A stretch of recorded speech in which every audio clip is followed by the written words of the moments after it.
It's Fresh Start Sunday here at Your Breath of Life. It's second Sunday, so you know what time it is. It's Couple Sunday, and if you're a couple intent on thriving and not just surviving, you're in the right place. Welcome to Point of View. Listen, last month, you all saw the interview with Pastor Deblier Snell and Gianna and Pastor Cal from Married at First Sight. And listen, if you weren't a fan of that show then, you probably are now. But we're excited again this Sunday because this Sunday we are literally jumping into you all's favorite part of the show, the roundtables. But before that, it's time for your 90-second parable.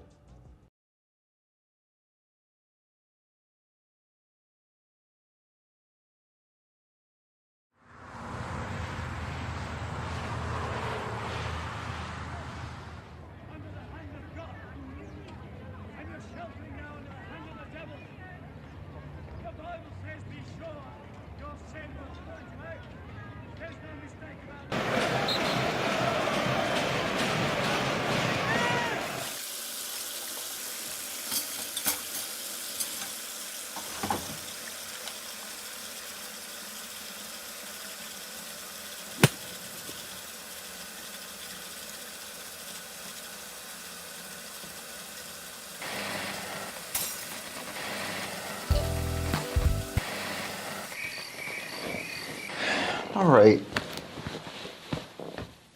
Now, I don't want to be here all night getting the silent treatment.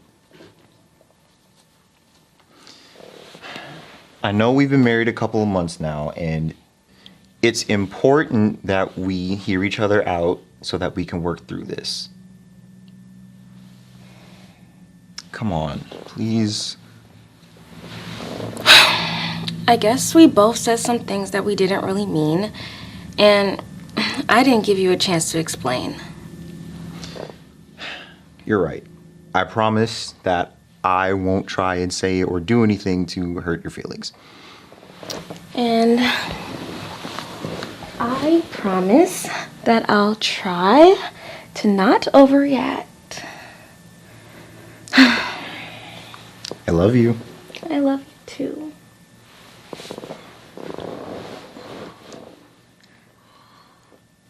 So, this does mean that you think my collard greens are better than your mom's, right?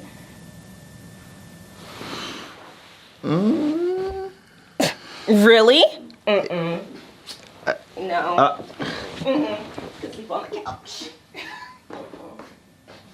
Okay, did you forget what you just promised? Like, come on, it shouldn't even matter that my mom doesn't like you. Wow, secrecy and privacy. That is a hot topic, and that is the topic we are talking about today. Let's get right to it because we want enough time to talk. Let's jump into those roundtables.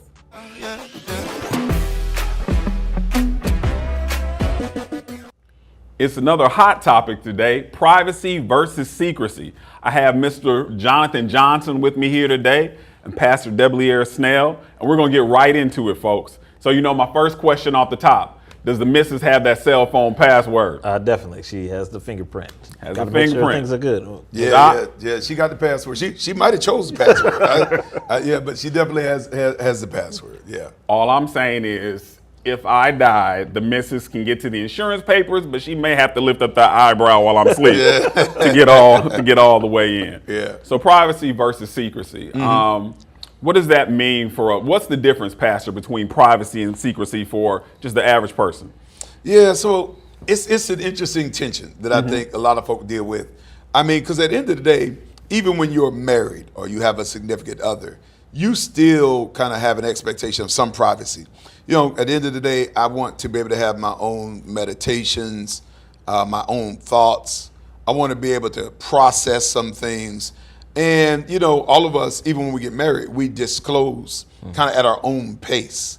I think where you run into issues is, you know, so I think any reasonable person or where you have a healthy dynamic, I don't think there's really an issue with privacy, right?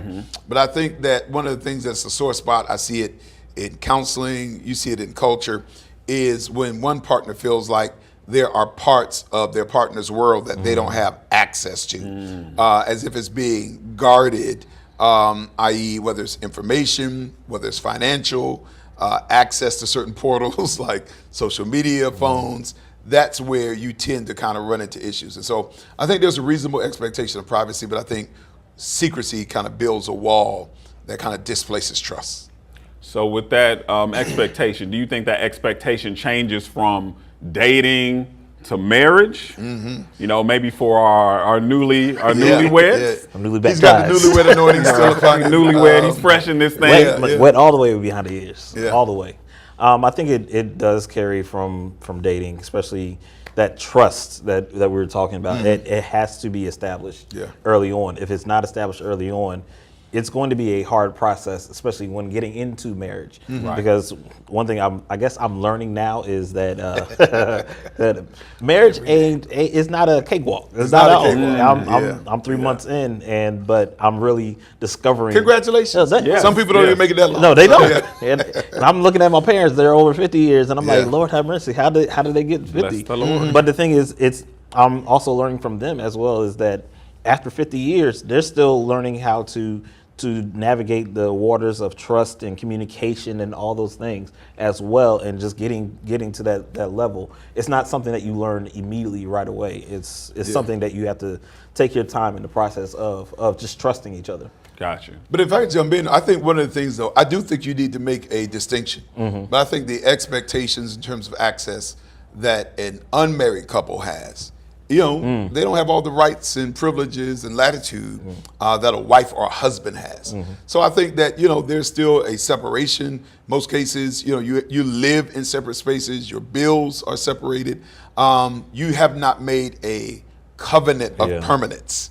And so I do think that there is a different expectation for those who are still in that space of dating. And I think it's good, because I think you're at a space where you're still evaluating, you're still gathering information, and you can still kind of move away if both parties deem that this relationship does not serve them. But I think the other thing that I wanted to say, even to those who are single, I think that one of the things as you're evaluating is whether or not your partner is somebody worthy of that type of trust. Because see, I think a lot of the snooping and the prying of a password from a husband to be or a wife to be, I think it's actually indicative of a larger issue. Because I think that, if there's not kind of an abiding trust, living life as a detective is going to get old And exhausting. super quick, very exhausting, not only for the person trying to find out the information, but for the person that's being investigated. So that, if the person is doing dirt, after a while it's going to be exposed and the relationship fails. And if the person is not doing dirt, but they're constantly kind of find themselves under the microscope, feeling like, they're constantly being, kind of investigated, searched, waiting to be caught, that's going to be equally destructive to the relationship as well. That is a problem from jump. So it sounds like almost like buying a house. You need to make sure your investment is right up front. On the front end, You're not on the back end trying to fix everything. Once you close on that house, Doc, I mean, it don't matter how Everything later. bad those pipes are leaking. They're yours. You found a crack in the foundation after the fact. Once you close on it, You in and that's why I think, man, due diligence on the front end is so absolutely critical. So what sort of things do you think it's appropriate in balancing that between privacy and secrecy, things that are important for us to be able to share with our spouse, establishing those boundaries, communication? What sorts of things should we be free and sharing? I believe financially, you need to be free in telling those things. Sure. If not, you're going to find yourself in a world of trouble. That's a word. That is a word. You're going to find yourself in a world of trouble, especially if your spouse is very financially conscious. They want to make sure, they want to feel secure in your spending, in your habits, that you're not doing something that's going to cause them harm. Especially from now or down the road. So I think top of the line, it's financially, you have to be open about that. Okay. If I probably add, I just think, to a certain extent, I don't know, I just think that you can minimize the drama in your life by sharing kind of passwords to outside portals, i.e. social media, cell phones, so on and so forth. So, everybody has a different kind of belief about it. But what I'm saying is, I think that transparency, I think it just minimizes the drama. Not that you should come home every day, turn over your phone to your wife so she can scroll Yeah, through right. and see everything you've done. Like again, if you're operating in an atmosphere of distrust. Yeah. But I just think that for a variety of reasons, what transparency does actually just disclosing that information, it almost actually dilutes all interest your partner has in kind of searching and trying to be in the know. Because it's an extension of trust. And so I just think that, and not only just to satisfy their interests, to a certain extent, I think it will not ever cause all outside temptation to go away. But I just think that people that don't mean your union good, when they kind of know, that there is a free flow of information, they're less likely, not that they won't, but I think they're less likely to be bold in asserting certain things when they kind of know that, man, there is a free flow of information between this husband and his wife. It won't ever remove all issues, but I think it nullifies it quite a bit. I have a question. Do you think that, I think it sounds like we're kind of dancing around it. Are we talking about boundaries, like especially with privacy and secrecy? Like, what are some of the boundaries in marriage? That, because I'm the newbie, so I need some tips. I need some help. What are some of the boundaries that you all set that would within privacy and secrecy in you all's relationships and marriage? See, you jumping all the way. You jumping all the way in, man. All the way in. I was getting to that one next. I think one, when you talk about privacy versus secrecy, it really isn't about just that. It's a communication thing. And if you have open transparency and you're communicating, you have trust. There's not really a lot that I don't feel comfortable sharing. But if you also have that open communication as well, setting boundaries and say, hey, I'm not comfortable with maybe you going through my phone while I'm asleep. If you need to do something like that, let's talk that thing through. I may or may not be comfortable with you discussing possibly certain family issues going on in certain settings, but you have to be upfront really about those things when you're talking. And you said something, PJ, because I think that's really the greater issue is just, there's a statement that says it's better to over communicate than to under communicate. So meaning, by and large, if I'm heading somewhere, if I get dressed, I'm going to communicate my intentions to my wife when I leave the house. As I go about the day, I don't give her like a detailed list of everything I'm going to do in the course of a day. But I give her a general sense. And it's not I'm asking permission, but I just think that, I just kind of communicate kind of what my intentions are. Now, I have the latitude to change to Audible to, go to Golden Corral instead of, Denny's if I so choose, so on and so forth. But I just think that where there is, man, an abundance of communication, what that kind of does is it keeps there from being an abundance of questions and inquiries. But I don't think it's just, but I just think that's the outgrowth of a healthy relationship dynamic. So I just think that where you have, man, just meaningful communication, you're talking about your day. You're sharing kind of your dreams, your goals, like what is stressing you, like who's bothering you on your job. I just think when that's a part of healthy communication, I don't think you find yourself with a person trying to pry answers because you give them voluntarily. That's true. Now, I'm going to say this. This is my low-key getting some PJ counseling from the pastor. What do you say to that couple that feels like it has to be Paul and Danita at gmail.com where they're sharing the same email, the same social media, the same joint, like a joint telephone number, Facebook, because I've seen that too, and that just sits in my spirit. What would you say to that couple, Pastor? Well, listen, I think with this, so there's no fixed rules, right? Okay. I think each and every couple has established an order for their home that works. Now, one of the things I do believe is, and see, this is kind of the tough thing. So if your partner has scar tissue from a previous relationship, have mercy, and you know that on the front end, and there's some sensitivities. There's a distrust, like that's a sore spot for them. Then you've got to kind of work within the context of your relationship. Now, I believe, man, that trust, it's like stone until you break it. And then it becomes very fragile from that point. And so when there is broken trust, I think that person that breaks trust kind of has to enter into the union in such a way that allows your partner to kind of find safety and security. And that may be one of the ways that you have to do that.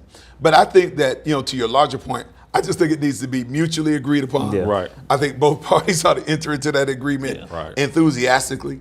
I don't think it needs to be superimposed to say, all right, our email address is going to be, or our social media account is going to be. Right. Both my wife and I, we both have our own individual social media handles, and we engage, and there's a trust that we extend to each other to be able to operate in those spaces. However, I think everybody must do what is in the best interest of their home. Every home is different. Everybody has their own thing. Yeah. Yeah. And I think you spoke to something real big when you said just scar tissue and how Oh, yeah. bringing that baggage into the relationship. Oh, Yeah. So going off of that point, how do you deal with your partner's possible, and it may be something you did or didn't, but your partner's own personal insecurities and helping them feel safe in what they're sharing and what you're sharing, helping them move past their insecurities? I think one of the things that he said was oversharing and over communicating. Sometimes I think that helps deal with the problem before a problem exists, because you don't have to, like you said, there are questions that don't need to be answered anymore because you've been already open book about it. I know for me, I said early in my relationship with my wife, before we were married, I was like, I'm an open book. You ask me anything. I didn't realize some of the things that what I was really saying to her, because some questions I actually didn't really have the answer for at the time. Right. But the thing is, me communicating and her communicating back with me helped us navigate a lot of issues that could have been a lot bigger, but we quelled it and we got to it. We stopped the fire before it burned down the whole house. Because we actually got to talk about it. Yeah, I think in addition to that, I think that's a really, really sound word. That's good doctrine you just shared. 3 months in and dropping. I wish I was there. Yeah. Follow me.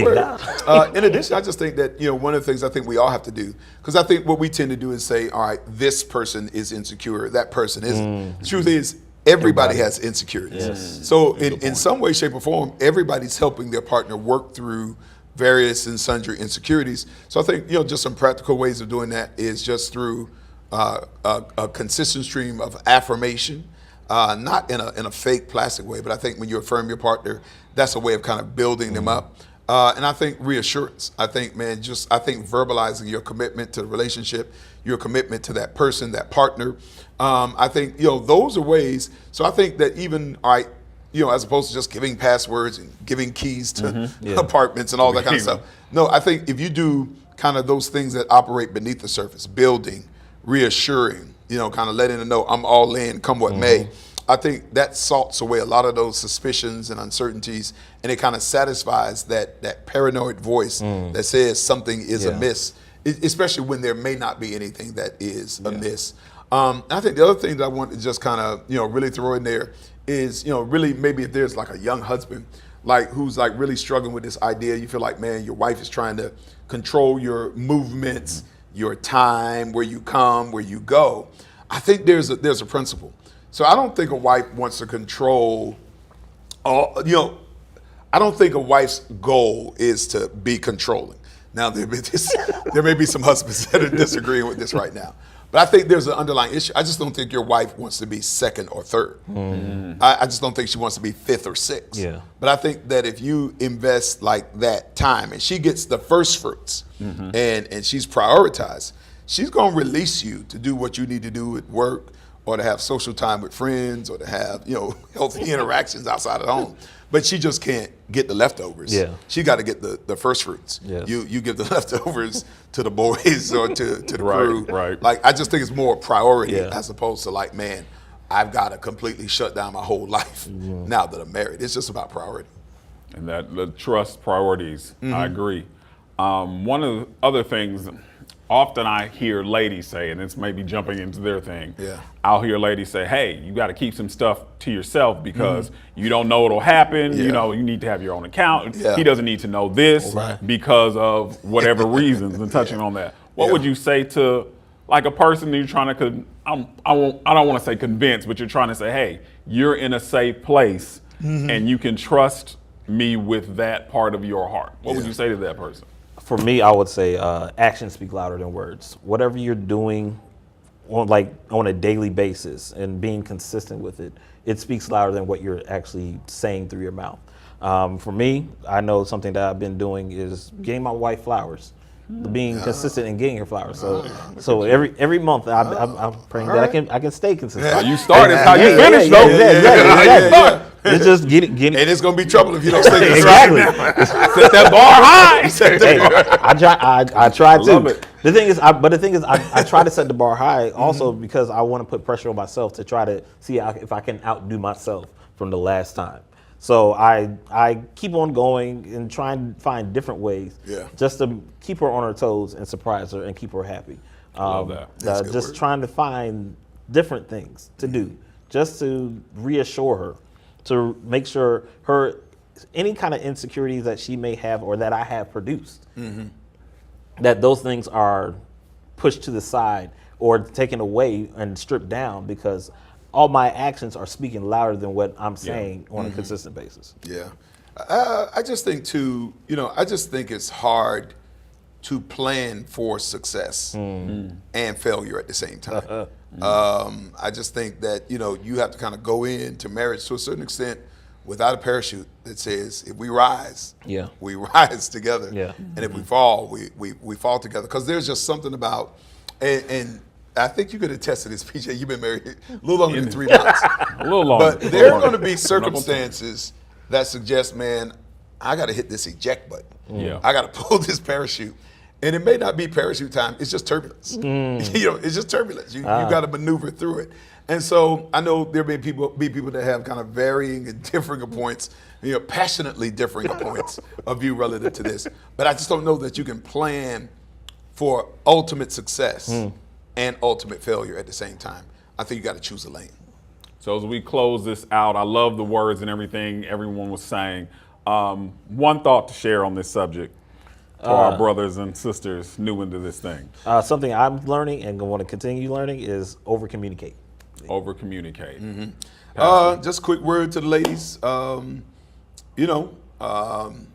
I encourage people to live by faith, but marry by sight. And what I mean when I say that is, if like you're waiting on him to change in order to feel like, he's going to be trustworthy down the line, you actually do yourself a disservice. Like if you can't trust him, and we're the men's panel, that's why I'm addressing ladies. If you can't trust him now, then you should not marry with the hope that he'll become something that he is not. He may, but you kind of can be setting yourself up for failure. And at the end of the day, fellas, I mean, some will get mad. It's okay. That's the space I live in.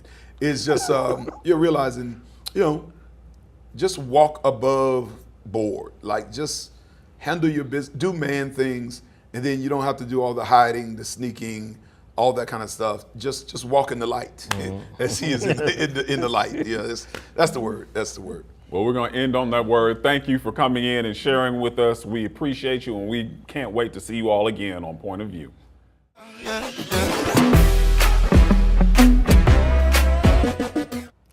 Wow. So listen, those husbands sound real healthy, right? Like we're excited about their roundtable. They made some exciting and healthy and amazing points. So maybe we'll flip it around a little bit. Maybe have some hypothetical situations that we're going to come from, because we want to make sure that we include even some unhealthy practices when it comes to privacy versus secrecy. So of course, I'm my sister friend over there on the end, Sister Gianna Snell is here with us at the round table. And then we have our friend here, Keisha, who is with us. She is the wife of Jonathan, who you saw earlier. How long have you all been married?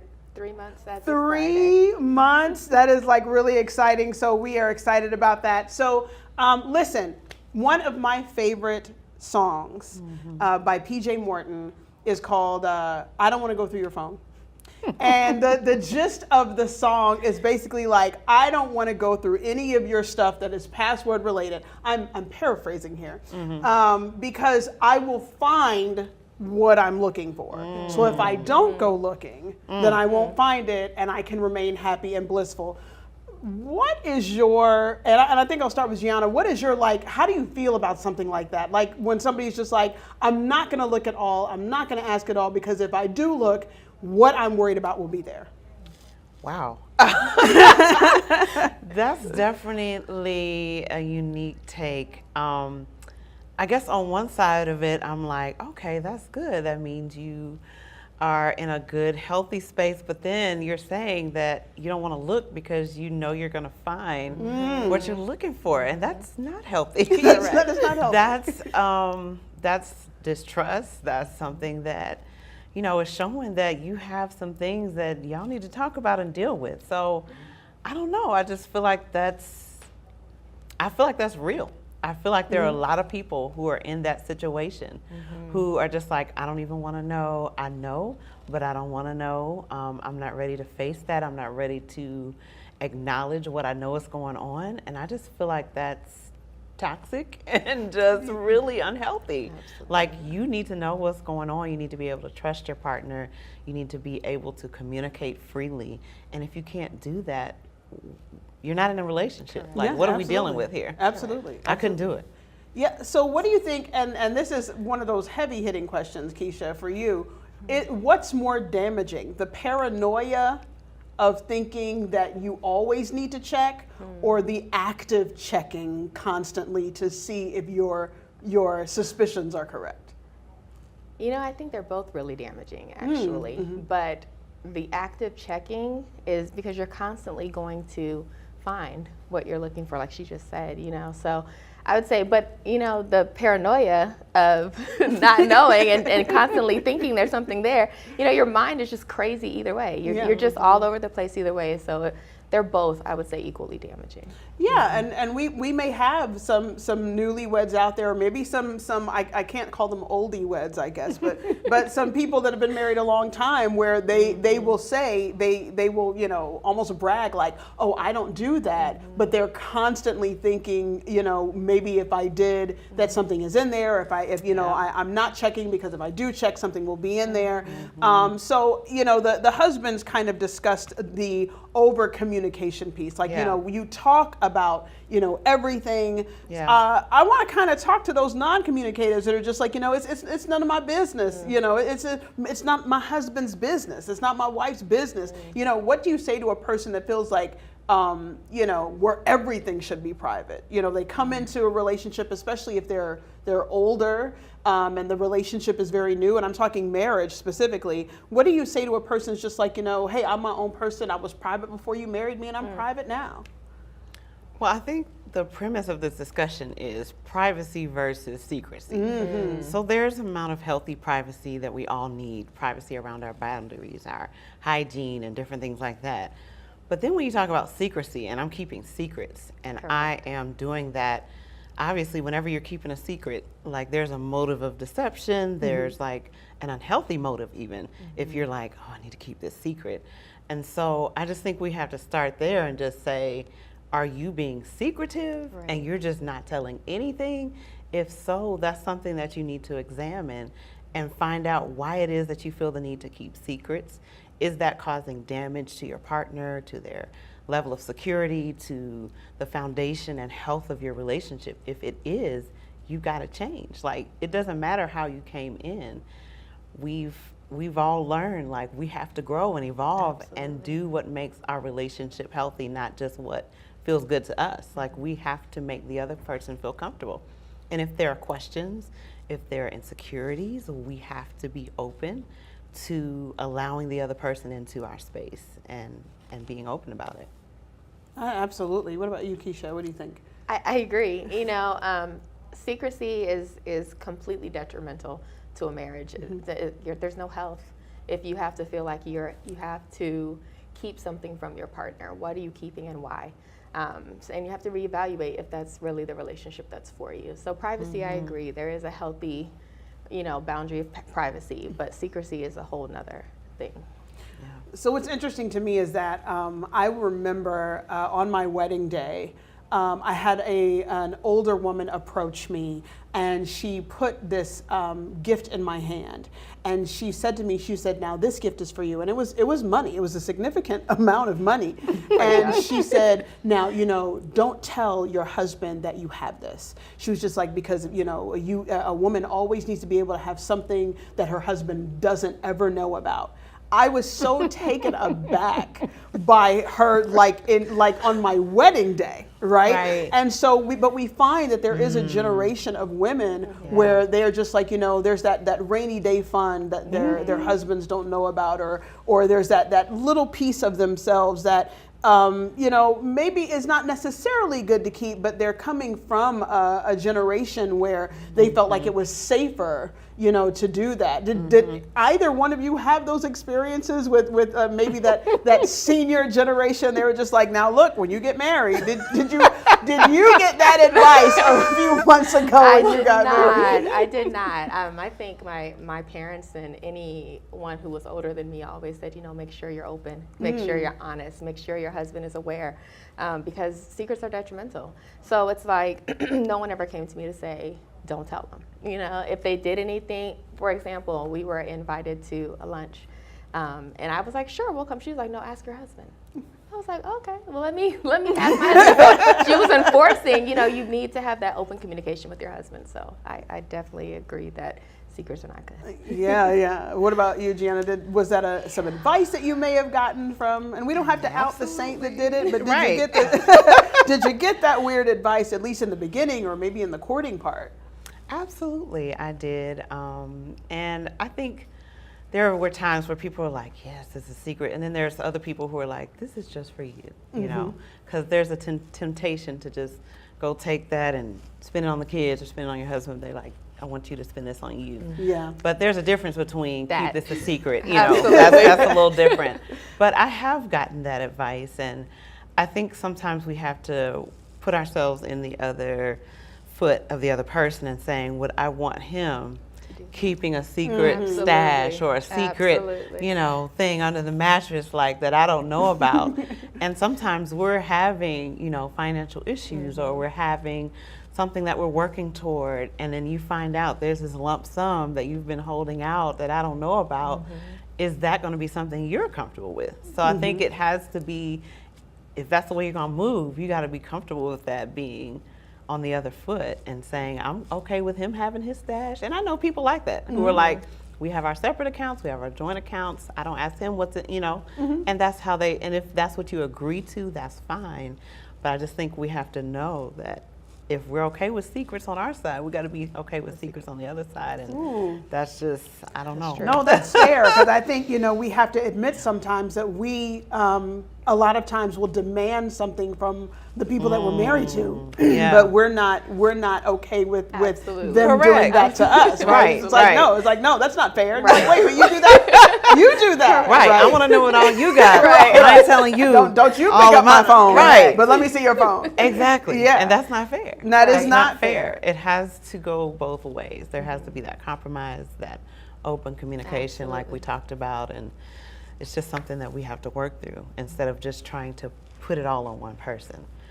But if there's been a betrayal of trust by one person, is it okay to kind of put more of the pressure of the openness and communication on the one person? What do y'all think? No, that's fair. That's Absolutely. fair. I agree. 'Cause if you tried it, we're gonna have to fix it. Okay. Don't Like, try you're gonna have it. to If you fix try it, Right. absolutely. Right. So then you brought up something. You're kind of touching on a point I was going to make. I feel like a lot of times a betrayal of trust can plant the seed of deceit. So I, of course, we're open, we're honest, but if there comes a point where maybe your spouse is like continues to show that they are untrustworthy in one subject. Like I know we had a chance to peek in on the husband's roundtable just a little bit. We peeked in. And you know, we talked about we watched them. We talked about the fact that, like, you know, if I'm telling you I'm going somewhere, even if I don't give you an itemized schedule, I know like, hey, I'm going to the store. I'll be right back. Right. But if you know the person goes to the store and then they don't come back for like 6 hours on a Sunday when the stores are closed. Well, you're you like, know, women though, sometimes we'll go for one thing and will. Yeah, get right, lost. right, right. We do Yeah, get lost. That's true. No, well, we won't mention any stores, but you send me to one red one, I'm gonna get stuck in there For a little while. for a little now. while, and come home with more than I anticipated. Right. But even if there's like a consistent, Yeah. you know, of not coming in on your word, of not following through on your word, do you think that plants that little thing in the back of the mind were just like, well, where were they? What are you Well, let me doing? go check. Well, what are you doing? Or maybe if I walk into a room or your spouse walks into a room and suddenly you're you know, putting you're your phone hiding up. your phone. Like, well, now I want to know. Absolutely. We're going to talk about Correct. this thing. Right, yeah. Why are you hiding? To find out. How can couples combat that, you know, with that of knowing, because maybe you're not used to telling them, you know, again, not everywhere you're going, but maybe you're not used to that, but understanding that not following through can often lead to those moments where, you know, you are pushing the boundaries of secrecy versus privacy.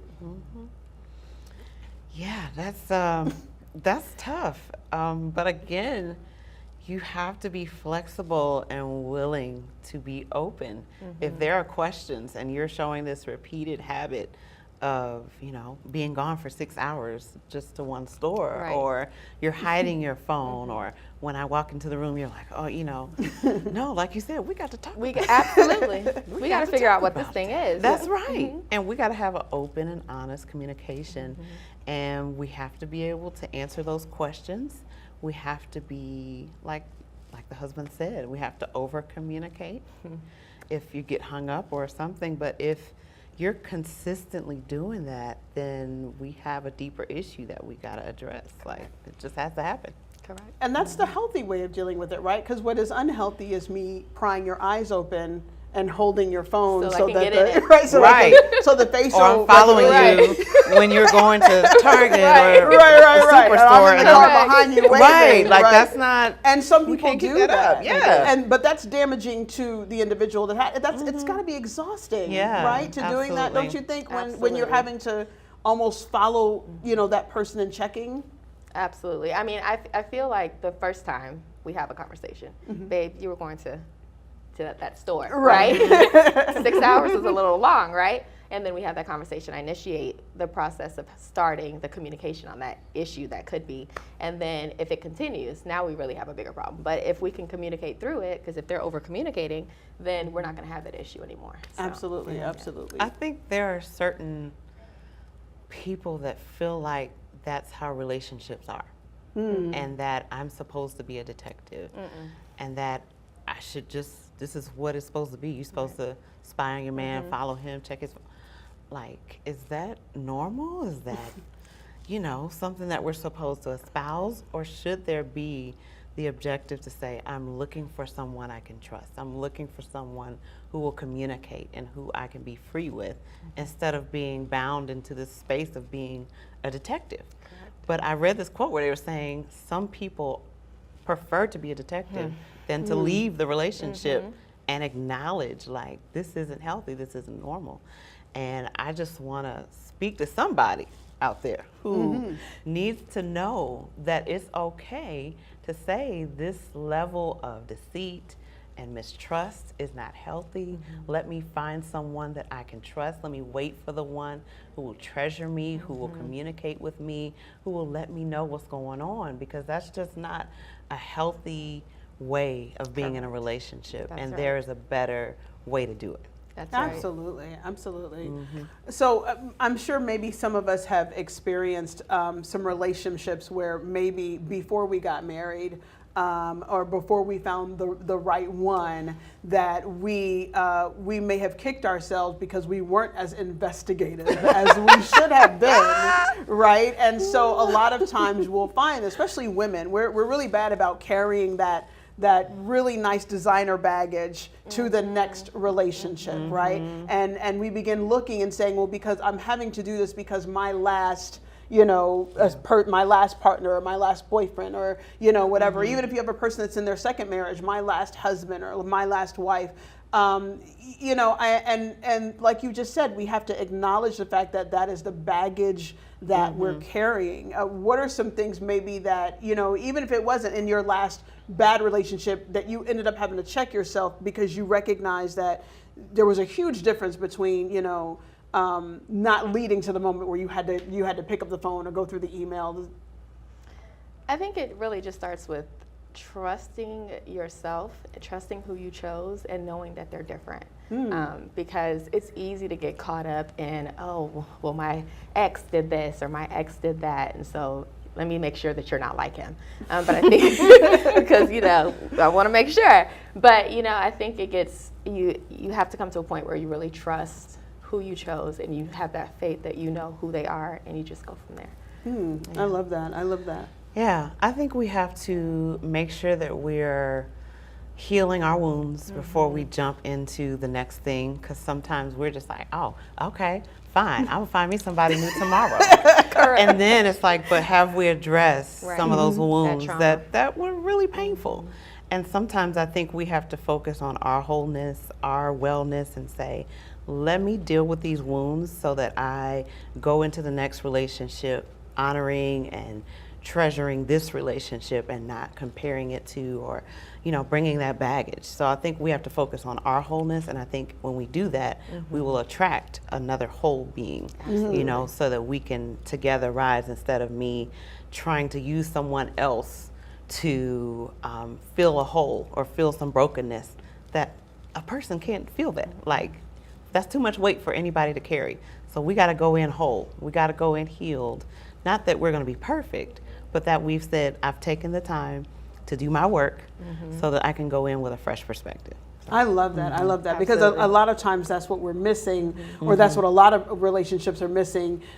Even admitting that I'm not whole, because that is a hard thing to admit. And I think a lot of people out there sometimes, because society teaches us that you have to be with someone, that a lot of times it's very difficult to admit I'm not ready to be with that person. right. Yeah. Because if you're still mistrusting and you still have an issue with privacy, or even you have an issue with keeping secrets, right? Then you may be able to say, hey, maybe I'm not ready for a relationship, right? Because sometimes we have to admit, I am a secret keeper from my partner. I do take privacy issue too far, or I don't give them enough room, so that is a very good point. And so I do want to point out that, there are some times that maybe there is a such thing as a healthy secret if you're planning a birthday party.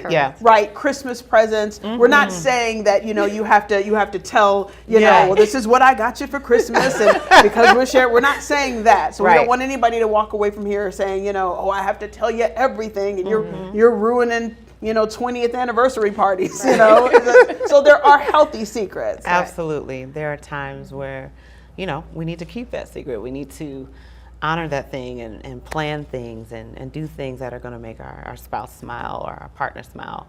But I think by and large, when we're trying to deceive or we're trying to keep something that's going to be harmful or detrimental to the relationship or to the person, that's where we have to kind of check it.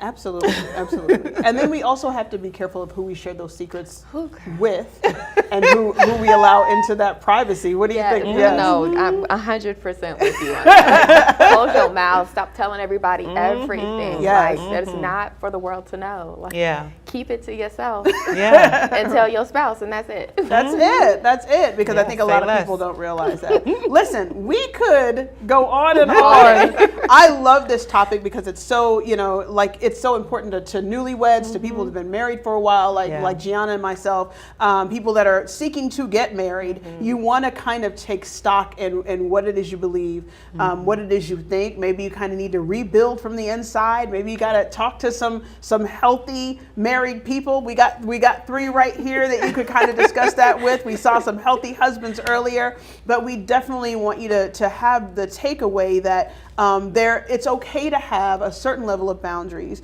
but when it becomes detrimental to the relationship, whether it becomes to a point where you are hiding things or you're keeping things from your spouse, your partner, that is when you kind of are touching on something that can be quite dangerous to the relationship. And we're talking to the married people. You know, those of you that are dating and single, don't be giving out all the stuffs, right? We don't want you to do all of that. That's a different show, That's right? right. You know, they don't need a key to your house right now. No. We're talking about to our married people out there. But what is one takeaway that you want, just all the wives, because this is our wives roundtable, you know, what are some things that you want to tell, you know, new wives, you know, wives that have been in the game a little while when it comes to something like this? I'm gonna let you start. Oh, okay. I would say listen to your spouse's needs. I feel like this topic can vary based on the couple. Absolutely. You know, based on what you've been through, based on what you've come out of. You know, there are times when you need to establish different boundaries for your home. So do what works for you. Don't look at what everybody else does and say, well, she got her own this and that, and they don't talk about you do what works for your home. Yes. You know, and talk about it, figure out what works for you, what makes you feel safe and comfortable, and do that. Like, do what works for you. I agree. I would also say be open to critique. Know that you're not always right. Know that, you know, if your husband is telling you something, it's not to beat you down, but it's to help you guys be better, and vice versa for the men as well. But yes, just be open and willing to learn and adapt and change and grow. You know, the best thing about partnerships is to know that that is exactly what it is. It is a partnership, and partnerships only work when people are giving both equal parts. And so make sure that, like with what Gianna said, what Keisha said, also make sure that your partner is comfortable. That's important too. A lot of times we want to make sure that not just one partner is making that decision, but they both are together in that decision. You all are growing together, making those decisions together, so you can be comfortable together. Listen, what a wives roundtable. I loved hanging out with you all today. Stick around. We're going to have a couple of closing words from the Snells, and we'll see you in a moment. That was an amazing roundtable. The ladies did an amazing job. Hoping that you've been richly, richly blessed by this week's episode of Point of View. Listen, Gianna and I like to close with a little segment called I Find That Funny. Just curious things that happen in marriage. And you know, husbands, sometimes I find it funny that sometimes your wife will go in the store or to a place and say, I'll be right back. But for some reason, it takes a little longer than what is suggested. Just a quick video here to illustrate what I'm talking about. I'm just gonna go and get one thing real quick. One thing, baby. Just one thing, real quick. All right. All right. Thank you. 30 minutes later. Oh, gosh, where is she? Ah.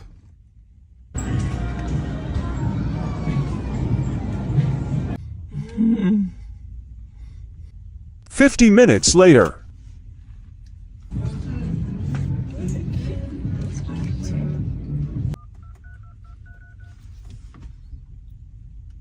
Babe, you said one thing. I know. It's been hours since you've been gone, and that's too long, so come back. I'm in the checkout line. I'll be out in a minute. You're not in no checkout line.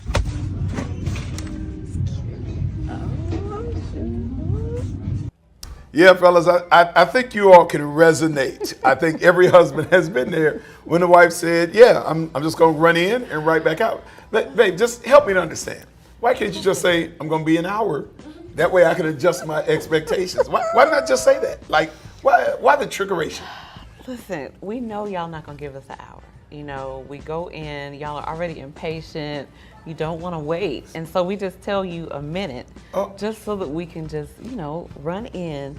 And then you see in the video, the lady was actually looking not just for her, she was looking for the children. She was finding stuff for her husband. But listen, like listen, when if you need we're an hour, going we through can the aisle, just stay home. Listen. Sometimes we're out together, and when we're walking through the aisles, like things call out to us that are for you, for our children. Like we just want to provide. We just want to get things for everybody, and just think about everybody. That's what it is, babe. We're just trying to take care of y'all.